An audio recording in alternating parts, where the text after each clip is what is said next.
Bonjour. Ce deuxième résumé concerne le sous-domaine 2 de la physique qui concerne les transformations nucléaires. Donc, il comprend deux chapitres. Le premier chapitre, c'est la décroissance radioactive et le deuxième chapitre, c'est le masse, noyau masse et énergie. On commence par le premier chapitre. Donc, toujours ce programme-là, ou bien ce résumé, il concerne les filières scientifiques, à savoir les filières SVT, PC et Sciences Maths. Donc, les deux chapitres, c'est la décroissance radioactive et noyau masse et énergie. Et on commence par le résumé du cours. Bien sûr, toujours, on tient compte du cadre référentiel concernant cette partie-là. Le chapitre 1, c'est la décroissance radioactive. Les constitutions d'un noyau. Donc, cette question-là, elle est toujours posée à l'examen. C'est-à-dire, on vous donne un noyau, on demande quelles sont les constitutions du noyau, ou bien le noyau est composé de quoi.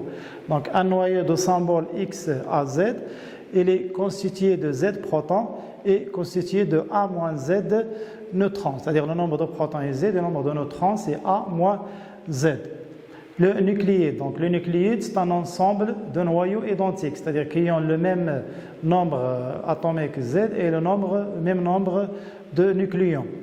Les isotopes. Les isotopes d'un élément sont des noyaux qui ont le même numéro atomique Z, mais diffèrent par le nombre de nucléons, c'est-à-dire diffèrent par le nombre de neutrons.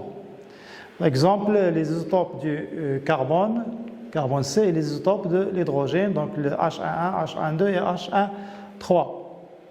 Les dimensions de noyau, donc noyau, on le modélise comme une sphère. Dans le rayon, c'est créé R0 qui multiplie A à la puissance 1 tiers, avec R0 c'est une constante qui est égale à 1,2 10 à la puissance moins 15 mètres. Ainsi, en se basant sur cette relation-là, on peut calculer la masse volumique du noyau qu'on trouve à peu près 2,3 10 à la puissance 17 kg par mètre cube. Donc, on déduit que le noyau est constitué d'une matière de très forte densité. La radioactivité définition, c'est là aussi, il est souvent demandé à l'examen national.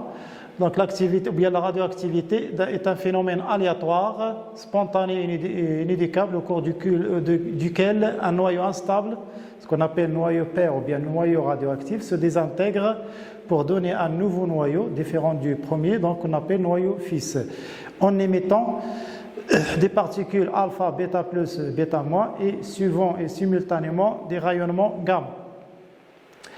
Le domaine de stabilité ou bien le diagramme de Segrè. Donc le diagramme de Segrè, donc c'est un diagramme où on a essayé des noyaux dans donc deux axes, l'axe correspondant à nombre Z et l'axe correspondant au nombre N.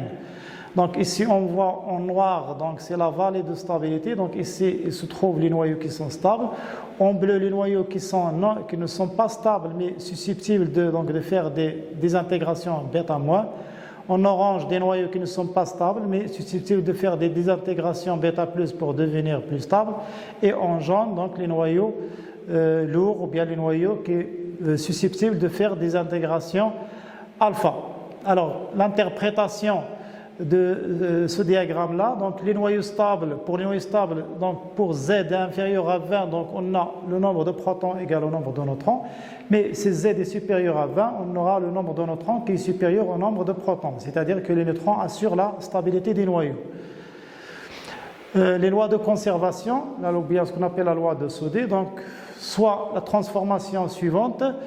La conservation, donc, on utilise la conservation du nombre de nucléons qui s'écrit sous la forme le nombre de nucléons avant la transformation égale la somme des nombres de nucléons après la transformation, A' plus A seconde, ou bien la loi de conservation du nombre de protons, donc qui s'écrit le nombre de protons avant la transformation égale le nombre de protons après la transformation, c'est-à-dire égal à Z' plus Z seconde.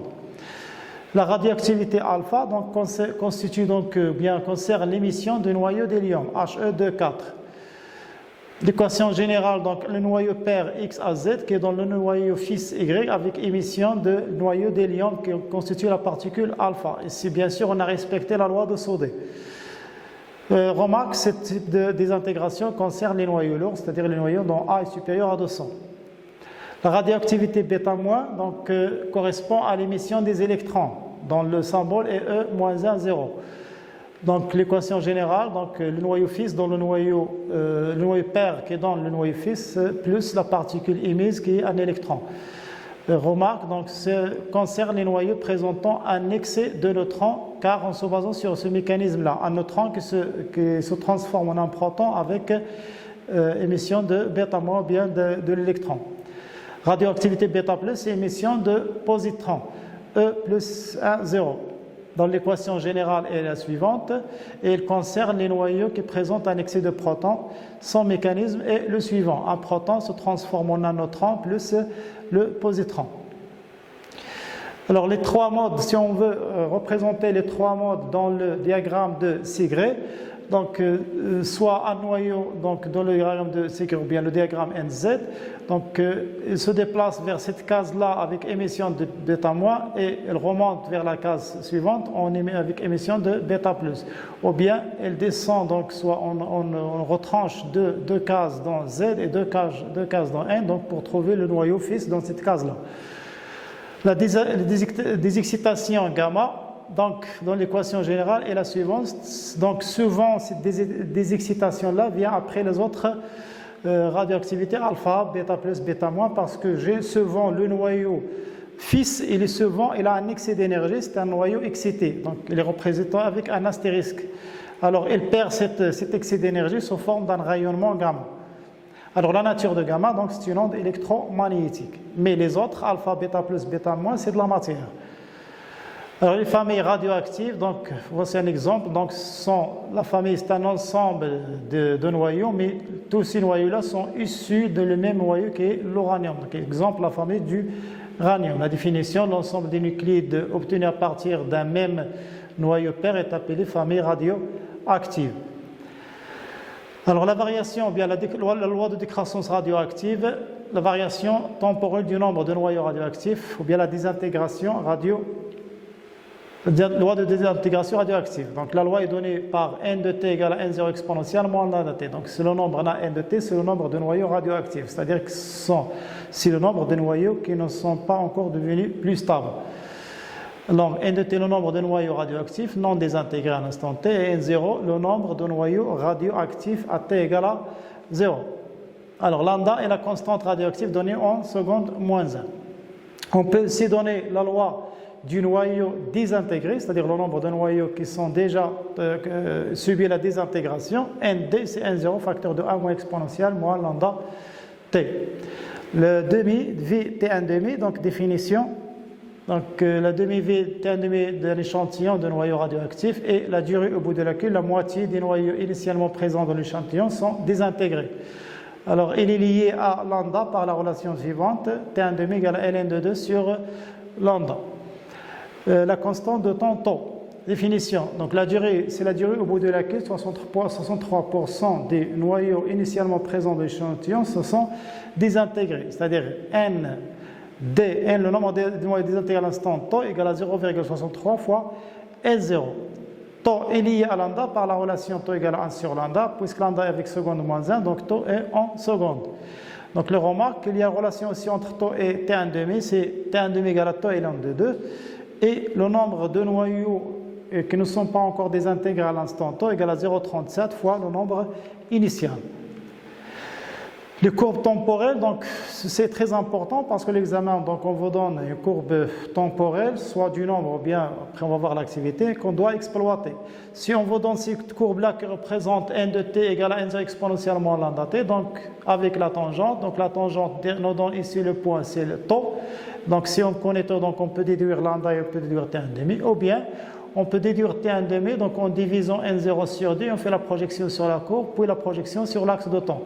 Si on vous donne cette courbe-là, donc qui représente n de t sur n0 exponentiellement n de t, donc elle est identique à la première, seulement au lieu d'avoir n0 comme l'ordonnée à l'origine, on a ici 1 comme l'ordonnée à l'origine. Donc 1,5 nous donne t1 par projection sur la courbe et projection sur l'axe de temps.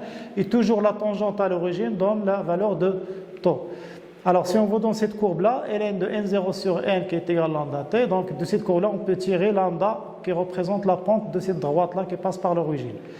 Si on vous donne la courbe qui représente ln de n égale à ln de n0 moins lambda t. Donc on peut l'exploiter pour déterminer n0 donc, à partir de l'ordonnée à l'origine et déterminer lambda parce que moins lambda c'est le coefficient directeur de cette droite. Alors, si on vous donne ln de n sur L0 donc, qui est égal à moins lambda t, donc on peut l'exploiter pour déterminer le lambda en cherchant le coefficient directeur de la droite.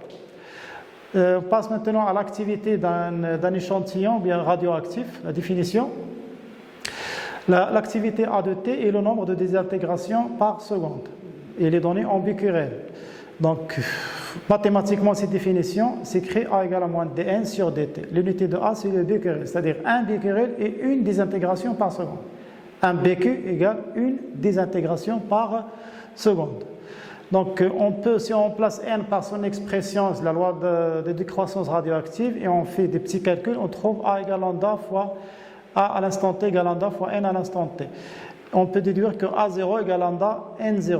Donc, il faut faire attention à cette expression-là. Donc, ici, lambda. Donc, lambda, lorsqu'on vous demande de calculer lambda, donc soit vous pouvez la donner en seconde moins 1, jour moins 1, en moins 1. Mais ici, obligatoirement, lambda doit être en seconde moins 1. Parce que le BQ, c'est seconde moins 1. Alors A de t, donc si on remplace donc, n de t par son expression n0 exponentielle moins lambda t, on remplace lambda n0 par A0, on trouve l'expression suivante, A de t égale à A0 exponentielle moins lambda t. Les courbes temporelles pour l'activité donc, sont identiques aux courbes temporelles du nombre de noyaux, soit radioactifs. Donc si on vous donne A de t égale à A0 exponentielle moins A de t ou bien A de t sur A0, ln de A0 sur A, ln de A ou bien ln de A sur A0. Donc toujours les mêmes techniques, soit on déduit lambda ou bien l'activité initiale. Alors les relations, ces quatre relations-là sont équivalentes. Parfois on vous donne dans l'exercice la masse M0 et on vous demande de calculer la masse à un instant T. Donc ici, cette relation-là, on n'a pas de le cours, donc pour l'utiliser, il faut la démontrer. Pour la démontrer, donc on commence par la relation vue dans le cours et puis on utilise cette transformation-là pour arriver à cette relation qu'on peut utiliser donc pour calculer le nombre ou bien la masse à un instant quelconque, T quelconque. Alors, l'application de la radioactivité à la datation. Le principe, alors pour dater un objet, donc on mesure l'activité des éléments radioactifs qu'il contient. Donc, puisque la radioactivité, donc c'est un phénomène qui dépend du temps, donc on l'exploite pour dater des objets. Mais divers noyaux radioactifs sont utilisés selon l'ordre de grandeur de l'âge à mesurer. Donc, si on a donc, un objet à dater, donc on doit tout d'abord avoir une estimation de l'âge pour choisir le noyau qu'on doit utiliser pour la datation. Alors la relation TH est égale à 1 moins 1 sur lambda ln, l'activité de l'objet mort sur l'activité de l'objet qui est vivant, ou bien on peut l'écrire de cette forme-là. Alors fin du premier chapitre, on commence le deuxième chapitre qui concerne le noyau, masse et énergie. On commence tout d'abord par la relation d'équivalence masse-énergie, ou bien connue par la relation d'Einstein. Donc la relation d'Einstein, c'est E égale à mc carré, avec m, donc c'est la masse, E c'est l'énergie, et c c'est la célérité de la lumière de le vide. E il est donné en joules et la masse en kilogrammes. Et la valeur de c c'est presque 3×10 à la puissance 8 mètres par seconde. Variation de la masse et variation donc C, donc E égale à mc carré, donc ici E c'est l'énergie correspondante ou bien l'énergie de masse, mais si on a une variation de masse, la variation de masse elle aussi est accompagnée par la variation d'énergie. Et elle est donnée par la relation suivante, delta E égale à delta M qui multiplie C carré. Les unités utilisées en physique nucléaire, donc pour l'énergie, normalement en système international on utilise le joule, mais en physique nucléaire on utilise l'électron-volt et c'est multiplié, le méga électron-volt. Avec un électron-volt, donc voilà les conversions en joule, et un MeV, donc seulement ici une différence de 6. Pour passer à MeV c'est-à-dire méga électron-volt. Méga c'est 10 à la puissance 6. Pour la masse, on utilise l'unité de masse atomique U, telle que la conversion entre U et le gramme est la suivante, et entre U et kilogramme est la suivante. Alors, les énergies correspondantes à la masse atomique, c'est-à-dire si on a une masse de 1 U, quelle est l'énergie de masse équivalente? Donc, si on la calcule, on trouve 931,5 MeV. Donc c'est une unité donc cette relation-là elle est très utile dans les calculs, les exercices. Donc il simplifie beaucoup le calcul des énergies. Alors, ou bien on peut l'écrire sur la forme suivante, E égale à 931,5 MeV par C carré. Deuxième paragraphe concerne donc l'énergie de liaison d'un noyau. Donc toujours si on dissocie un noyau en nucléon, on voit que la masse du nucléon est supérieure à la masse du noyau. C'est-à-dire la masse des nucléons séparés est supérieure à la masse des mêmes nucléons mais regroupés dans un noyau. Donc on se demande où est passée la masse lorsque les nucléons sont regroupés dans le noyau. Donc on définit la différence entre ces deux masses-là par delta M égale à la masse des nucléons séparés moins la masse du noyau. Donc elle sera donc positive puisque cette masse-là est supérieure à celle-là. Donc c'est le nombre de protons Z fois M, la masse d'un proton, plus le nombre de neutrons qui multiplie la masse d'un neutron. Donc ici c'est la masse du nucléon séparé moins la masse du noyau, c'est-à-dire moins la masse des nucléons regroupés dans le noyau. Donc ici, donc delta M il est toujours supérieur à 0 parce qu'on a commencé par cette masse moins cette masse-là. Alors définition d'énergie de liaison d'un noyau. Donc soit un noyau au repos, donc l'état initial il est un noyau au repos, donc on lui donne une énergie pour le dissocier en nucléons, mais nucléons séparés au repos. C'est l'état final. Donc l'énergie apportée pour réaliser cette transformation-là s'appelle l'énergie de liaison. Donc l'énergie de liaison d'un noyau, l'énergie qu'il faut fournir au noyau au repos pour le dissocier en nucléons séparés au repos. Cette définition-là aussi, elle est souvent demandée à l'examen national.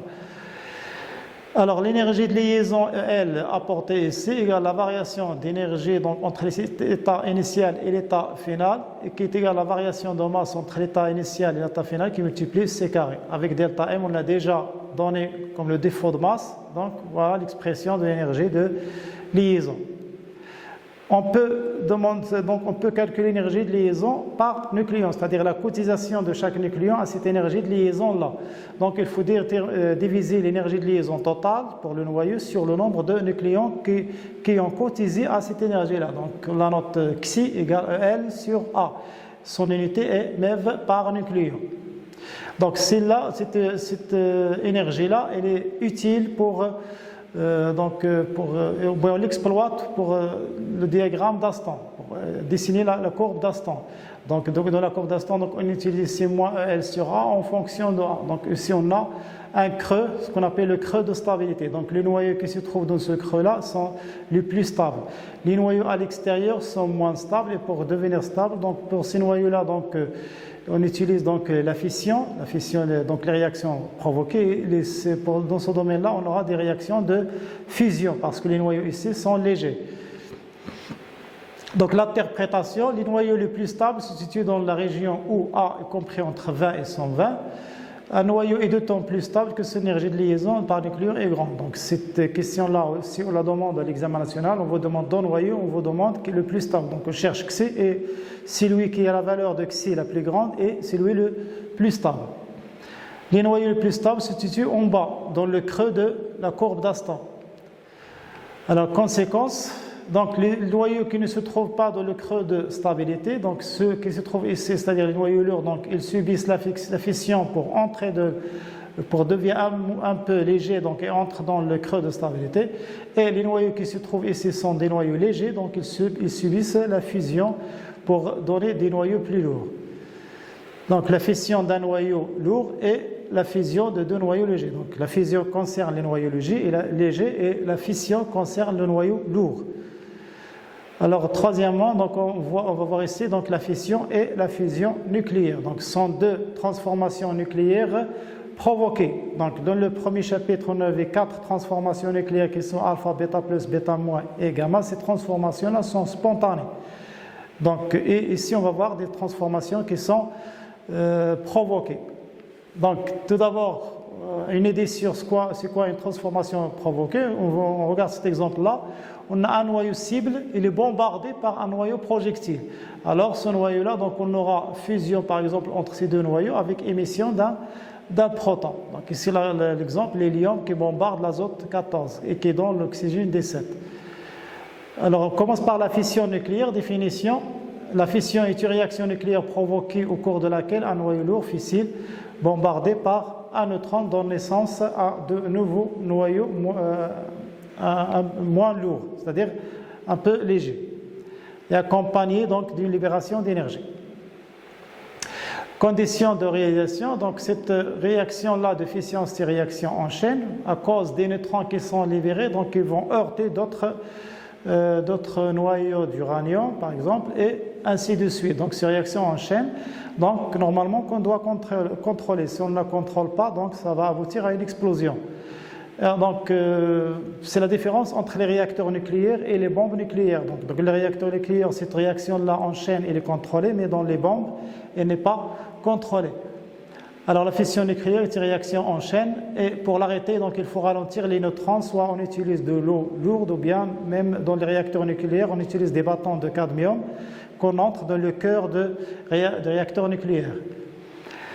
On passe maintenant à la fusion nucléaire. Définition, donc il y a fusion nucléaire lorsqu'il y a deux noyaux légers qui sortent entre eux, donc pour donner un noyau plus lourd. Exemple, par exemple, ici le tritium, donc les deux isotopes de l'hydrogène, le tritium et le deutérium, donc il y a collision entre les deux, donc il donne un noyau alpha avec un neutron qui dégage. Donc cette réaction-là, c'est la réaction qui se produit dans le Soleil. Donc c'est une réaction thermonucléaire, donc elle est difficile à réaliser, donc il faut atteindre une température de presque 1 million de degrés et la maintenir. Bon, il y a des essais actuellement donc en France ou bien en Corée ou bien en Allemagne, mais on ne peut pas maintenir une très haute température. Donc la fusion se produit naturellement dans les étoiles comme le Soleil. Alors la dernière partie concerne le bilan énergétique des réactions nucléaires. Dans le cas général, soit la transformation suivante. Donc on peut calculer l'énergie de cette réaction-là en se basant sur l'énergie de liaison des noyaux qui constituent le système nucléaire. Mais on commence par la somme des énergies de liaison des réactifs moins la somme des énergies de liaison des produits. Ou bien on peut calculer cette énergie-là, cette variation d'énergie, en se basant sur les masses des noyaux. Mais si on commence par la somme des masses des noyaux des produits moins la somme des masses des noyaux réactifs. Donc, puisque cette énergie-là, elle est toujours négative, donc on peut définir l'énergie libérée en prenant la valeur absolue. Donc, E libre, c'est la valeur absolue de delta E. Donc, en général, donc, delta E, c'est delta MC carré, sigma des masses produits moins sigma des masses réactives fois C carré. Alors, on remarque, lorsqu'on utilise les masses, on multiplie par C carré. Mais lorsqu'on utilise le EL, on ne doit pas multiplier par C carré parce que EL, c'est déjà une énergie.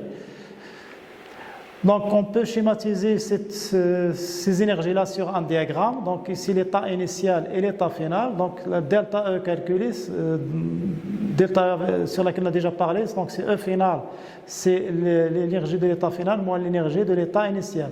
Mais on peut la calculer de notre façon en suivant ce chemin-là. C'est donc EL x2 plus EL x1 moins EL x3 moins EL x4. Donc si on regarde donc cet état-là, état initial avec cet état-là qui est intermédiaire, on voit ici deux noyaux et ici les nucléons séparés. Donc ici, donc, c'est comme on a donné de l'énergie à ces deux noyaux pour les dissocier en nucléons séparés. Donc ces énergies-là sont des énergies de liaison. Ici, c'est l'inverse. On part des nucléons séparés vers les noyaux formés de noyaux. C'est-à-dire on a l'inverse de l'énergie de liaison. C'est pourquoi on a rajouté le signe moins. Et merci de votre attention. Donc le cadre de référence de l'examen concernant cette partie-là est le suivant. Donc il faut lire ces points-là pour connaître ce qu'on vous demande dans l'examen national pour les deux chapitres, le premier chapitre et le deuxième chapitre.